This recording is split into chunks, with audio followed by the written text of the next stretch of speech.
And welcome back to the channel. In today's video, I just want to give a brief update when it came to this Ariens Snowblower that I have right here. I had to replace the cord on the pulley over there, which took me some time because it was a pain. There's quite a few videos out there on YouTube when it comes to replacing the cord on it, which I was able to successfully do. It took me some time and a bunch of patience, but I was able to do it. But over the long term, I think I'm going to have a problem with it. And not necessarily with the repair that I've done with it, but more of the cord that I used. Because the cord that came with the snowblower was this right here. This is pretty durable. This cord right here is pretty durable. And I had this snowblower for quite a few years. And after so many years, it finally popped.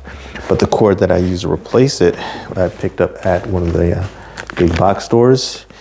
And it was called this right here, this Everbuilt thing right here. It's holding for now, but over the long term, I don't think it's really going to last because it's not as durable as the one that came with it. And as you can see right here,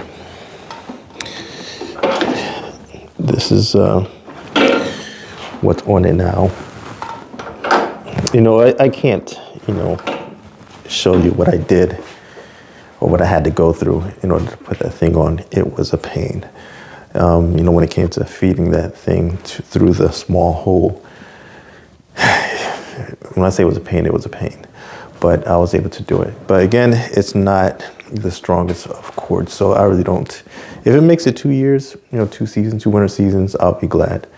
It wasn't that much.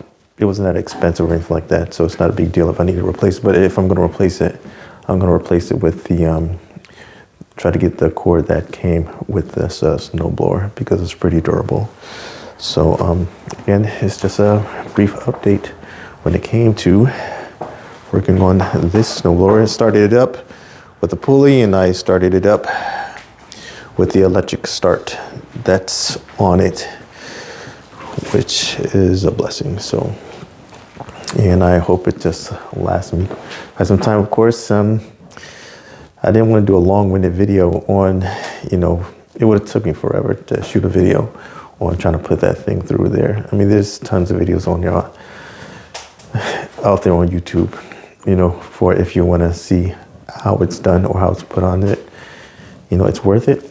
And if I can do it, you can do it. So that's it for now. If you want to see any more of this type of content, subscribe and follow for more. Talk to you later.